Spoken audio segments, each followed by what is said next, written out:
안녕하십니까. 언제나 소비자 편에서 방송하는 콘스탄트 김입니다. 이번 시간에는 돈 버는 증여 상속이 되겠습니다. 오늘의 주제는 증여하지 않고 자녀와 손자녀를 부자로 만들어주는 획기적인 방법을 좀 말씀 나눌까 합니다. 증여를 하게 된다면 상속세를 줄일 수 있지만요. 자녀와 손자녀를 부자로 만들어줄 수도 있습니다. 그렇다면 자세하게 알아보도록 하겠습니다.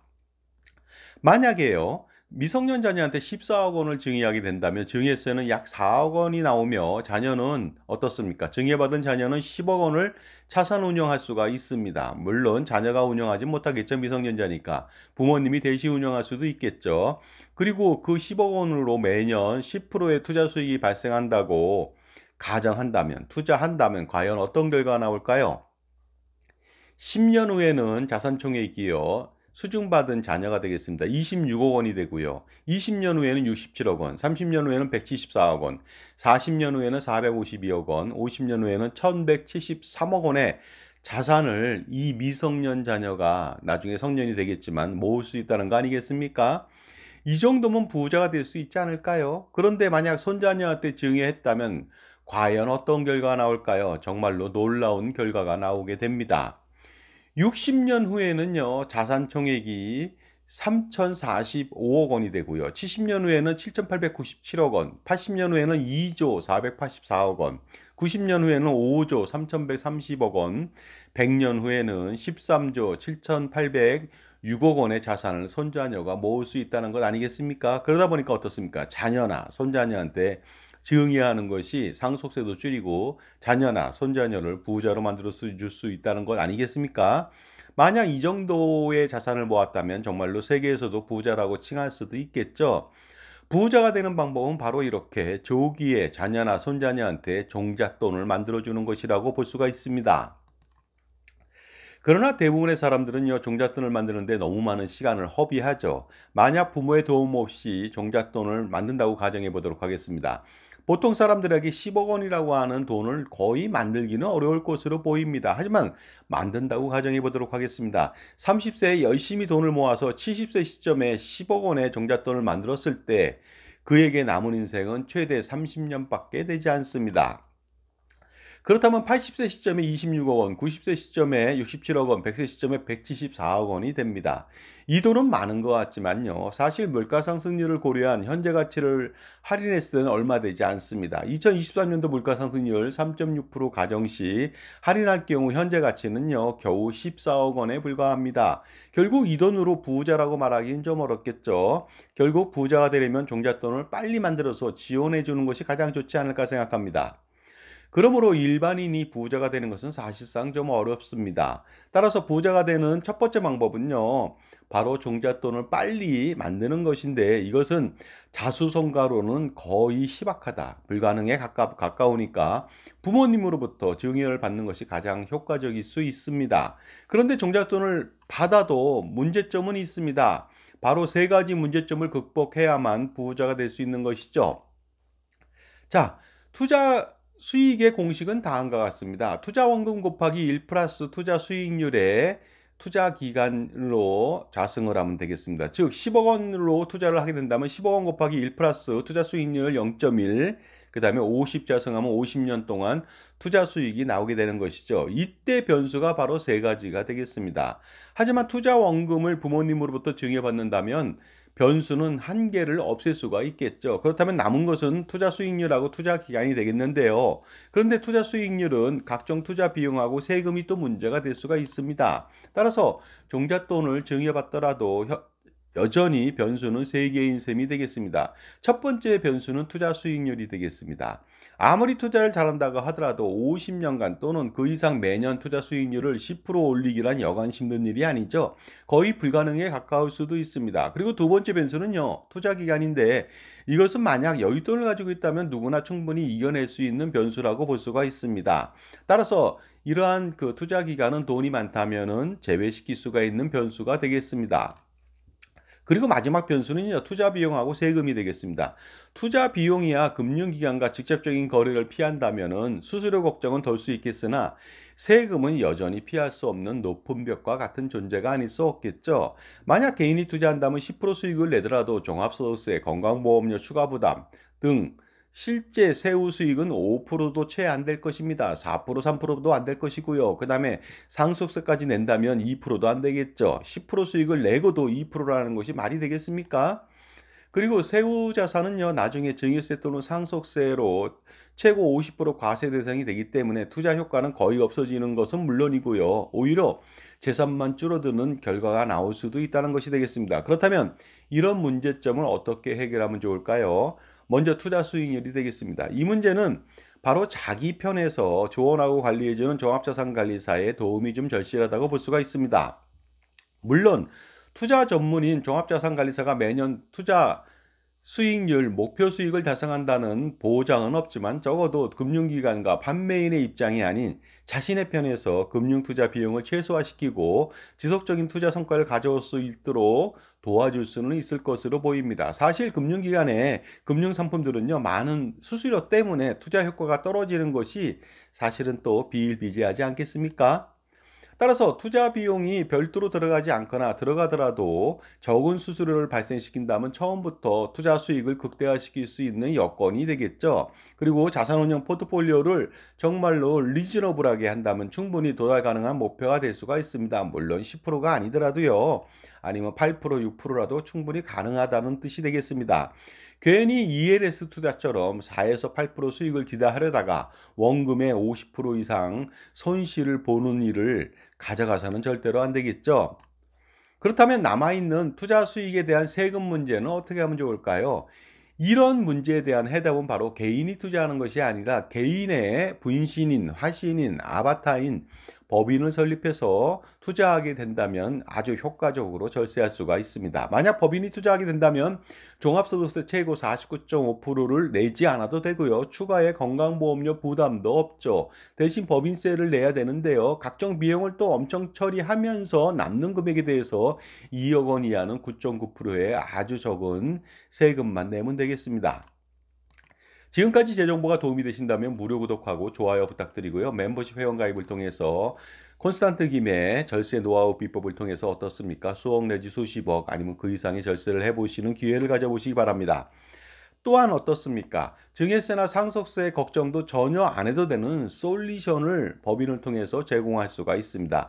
이런 문제에 대한 해답은 콘스탄트 김의 넥스트 제너레이션 플랜, NGP 플랜을 통해서 뒤에서 자세하게 알아보도록 하겠습니다. 결국 자신만을 지원하는 자신 편의 종합자산관리사의 도움으로 투자 비용 절감 및 그 다음에 투자 수익을 달성하고 그리고 투자 수익에 대한 절세를 모두 달성할 수 있는 여건이 된다는 것이 되겠습니다. 자, 그렇다면 처음의 주제로 다시 돌아가 보도록 하겠습니다. 자녀한테 증여하지 않고 어떻게 자녀나 손자녀에게 부자로 만들어 줄 수 있을까요? 자산가라면 간단하게 증여해 주면 되는데 이렇게 된다면 세 가지 문제에 봉착하게 됩니다. 만약 현금 등의 자산을 증여하게 된다면 부동산이나 비상장 주식 등 알짜배기 자산을 증여하기가 힘들다고 볼 수가 있겠죠. 다음 문제는 자산이 너무 많을 경우 한 번에 더 많은 자산을 넘겨야만 상속세를 줄일 수 있는데 단지 14억 원만 증여한다고 될 문제는 아니죠. 만약에 자산이 200억 원이라면 14억 원은 정말로 세 발의 피가 될 수가 있습니다. 그렇다고 해서 더 많은 돈을 증여한다면 증여세율 최고 50%를 감당해야 하니까 증여 효과는 또 반감될 수가 있겠죠. 그러니 무턱대고 많은 재산을 증여하기도 힘듭니다. 마지막 세 번째 문제는 재산을 증여하게 된다면 부모님은 재산권 상실로 뒷방늙은이 신세로 전락하게 되겠죠.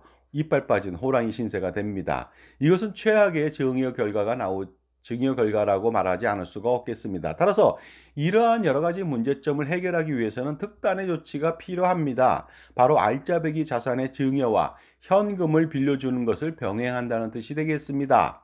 예를 들어서 서울의 아파트를 증여하거나 경영하고 있는 비상장 주식을 증여하고 또한 현금을 빌려주는 것이죠. 그런데 이렇게 한다면 첫 번째는 가능하나 두 번째 자녀들한테 현금을 빌려주는 것은 불가능할 수도 있습니다. 왜냐하면 부모 자식 간에 돈을 빌려주는 것은 차용이 아니라 증여로 간주하기 때문에 증여세 폭탄을 내릴 수 있다는 것이죠. 따라서 다른 방법으로 차용해 줄 필요가 있습니다.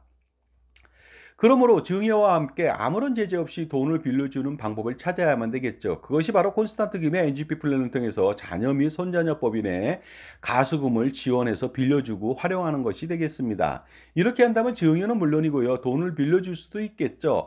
그렇다면 예를 들어 보도록 하겠습니다. 만약 자녀와 손자녀 3명이 있다고 가정해 보도록 하겠습니다. 그리고 서울에 아파트를 증여한다고 했을 때 조건부 증여를 해 보도록 하겠습니다. 콘스탄트 김의 수렴청정 증여가 되겠죠. 증여 후 약정을 맺는 것인데요. 증여 간에 약정 내용은 이렇죠. 증여한 이후에요. 그다음에 증여 자산에 대한 매각 관리, 자산 관리, 임차 관리 등은 모두 증여인한테 위임하고 이것을 어겼을 때는 증여는 취소된다고 한다면 증여하더라도 부모님의 재산권을 계속 행사할 수가 있습니다. 물론 재산권만 행사하지 사실 재산은 넘어갔기 때문에 상속세는 한 푼도 내지 않겠죠.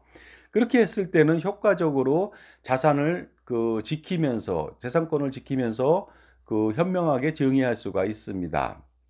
그리고 뒷방 늙은이라든가 이빨 빠진 호랑이 신세를 절대로 그렇게 전락되지 않을 수 있겠죠. 이랬을 때 40억 원짜리 아파트를 단순 증여한다면 전세보증금 25억 원으로 증여세와 취득세를 내고도 돈이 남을 수 있겠습니다. 계산을 통해 알아보도록 하겠습니다. 40억 원짜리 아파트를 자녀 증여 시 자녀한테 10억 5천 증여하고요. 손자녀한테 9억 8,333만 원씩 증여를 하게 됩니다. 그렇게 된다면 총 증여세는 8억 5,800만 원이 되고요. 취득세는 1억 6천만 원이 되다 보니까 총 세금은 10억 1,800만 원이 되는데요. 전세보증금 25억 원을 부모님께서 자녀한테 돌려줘야 됩니다. 그러면 25억 원을 받고 나서 세금을 납부하고도 약 15억 원 정도가 돈이 남겠죠. 따라서 이 돈을 법인의 가수금으로 넣고 활용하면 되겠습니다. 왜냐하면 이 돈은 자녀 가족의 돈이지만은 증여약정을 통해서 부모님이 운영한다고 그랬잖아요. 그러니까 15억 원을 부모님이 운영할 수가 있다는 것이 되겠습니다. 그리고 자녀나 손자녀의 지분이 100%인 법인에 부모님의 가수금을 추가로 더 넣는 것이 되겠습니다. 가령 부모님이 65억 원을 넣더라도 이자를 내거나 증여세를 내지 않아도 됩니다. 그렇다면 법인은 자녀들 가수금 15억 원을 포함해서 총 80억 원을 가지고 자산 운용할 수가 있겠죠. 부모님의 65억 원 포함해서요. 물론 이 돈은 부모님이 전적으로 자산 운용 관리합니다. 왜냐하면 법인의 대표는 부모님이기 때문에 그렇습니다. 그 다음에 수렴청정 증여라고 하는 약정된 증여, 조건부 증여를 통해서 가수금에 대한 통제가 가능하기 때문에 그렇습니다. 자, 그렇다면 이 돈을 자산 운용해 보도록 하겠습니다. 법인세 세후 투자 수익 10% 가정해 보도록 하겠습니다. 물론 10%가 안 될 수도 있겠죠. 하지만 저희가 이해를 돕기 위해서 10%라고 한 것이고요. 좀 떨어진다면 그만큼 금액을 줄이면 되겠습니다. 자, 그렇다면요. 10년 경과 시점에 207억 원 되고 30년 경과 시점에 1,396억 원, 50년 경과 시점에 9,391억 원이 됩니다. 이렇게 된다면 자녀는 부자가 될 수밖에 없겠죠. 그러나 부모님이나 자녀는 상속세 걱정이 전혀 없습니다. 왜 그런 것일까요? 바로 법인의 자본금에 대한 부모님이나 자녀도 마찬가지로 지분이 없기 때문이죠. 손자녀 지분이기 때문에 그렇습니다. 그리고요, 부모님의 가수금은 상속세 대상이 되지만요, 법인이 벌어들인 돈으로 가수금이라고 하는 부채는 상환이 가능하고요. 또한 10년 단위로 동결되어 있는 가수금 있지 않습니까? 할아버지, 아버지의 가수금이 있다면은 10년 단위로 증여를 통해서 가수금마저도 손자녀의 가수금으로 변질시킬 수가 있겠죠. 증여를 함으로써요. 그렇게 된다면 할아버지하고 아버지는 상속세가 전혀 발생되지 않습니다. 그러다 보니까 할아버지가 돌아가셔도 상속세는 없고요. 아버지가 돌아가셔도 상속세는 없죠. 하지만 이 법인에 대한 재산권 운영이나 대표이사는 누가 합니까? 대를 이어서 할아버지하고 아버지가 하니까 재산권을 계속 행사할 수가 있는 것이죠. 물론 이 법인의 주인은 어떻습니까? 사실상은 손자녀가 되겠습니다. 자, 그러면 법인의 자산은 어떻게 되는지 또 알아보도록 하겠습니다. 할아버지는 또 돌아가시면 아버지가 또 대를 이어서 대표이사가 되겠죠. 이렇게 된다면 60년 후에는 2조 4천억 원, 그 다음에 70년, 80년이 되면 또 아버지도 돌아가시겠죠. 이때 손자녀가 드디어 대표이사로 등극을 하게 됩니다. 이렇게 된다면 지속적으로 투자를 하게 된다면 손자녀 100년 뒤에 지난 시점에는요, 110조라고 하는 어마무시한 엄청난 재산을 읽을 수가 있습니다. 이 돈에 대한 자녀의 상속세도 없는 이유는요, 부모님과 똑같이 이 지분에 대해서 자녀는 한 푼도 없기 때문에 그렇습니다. 자본금 1,000만 원에 대해서 지분은 손자녀 3명이 다 가지고 있는 거죠. 33.3%가 되겠습니다. 이렇게 된다면 부모님은 증여를 하지만 추가로 별도 증여를 하지 않고도 자녀나 손자녀한테 돈을 빌려줄 수 있으며 가수금으로요. 부모님과 자녀는 평생 상속세 걱정을 하지 않아도 되는 것이죠. 물론 법인에 대한 운영권을 가지기 때문에 평생 재산권을 행사할 수가 있습니다. 그런데 왜 이 방법을 쓰지 않는 것일까요? 당연히 콘스탄트 김의 NGP 플랜을 통해서 할아버지, 아버지 그리고 손자녀 3대를 잇는 100년 동안의 자산 관리를 통해서 세금 우선하고 투자 우선을 확실하게 펼쳐 제공받을 필요가 있겠습니다. 그래야만 100년간은 투자와 절세 걱정을 전혀 하지 않아도 됩니다. 왜냐하면 세금 걱정 안 하니까 그렇죠. 100년 동안에 세금 얼마나 많이 두들겨 맞겠습니까? 수백억 원, 수천억 원 그 이상이 될 수도 있거든요. 자, 자산가라면 엄청난 고민 바로 이 문제를요. 콘스탄트 김의 각종 절세 전략하고 NGP 플랜을 통해서 이 모든 문제점 한 방에 해결할 수가 있습니다. 그러니 100년 동안의 절세 전략하고 투자 전략 확실하게 세워보시기 바랍니다. 콘스탄트 김의 넥스트 제너레이션 플랜으로 가능합니다. 자, 그렇다면 11월 달 세미나 안내해 드리겠습니다. 11월 8일 금요일 오후 2시, 11월 9일 토요일 오후 2시 각각 한 차례씩 하고요. 강남역 공간 이지에서 합니다. 신청 방법은 저한테 5만 원 입금해 주시고 입금처 여기 있습니다. 성함하고 그 세미나 참가 일자를 문자 보내주시면 되겠습니다. 반드시 문자 보내주시고요. 세미나 참석하신 분은 제가 제 저서에 사인해 드리거나 공짜로요. 아니면 이북을 전해드리겠습니다. 강남역 그 5번 출구에 나오시면 2, 3분 거리도 되지 않습니다. 그러니 승용차보다는 지하철이 더 낫겠죠.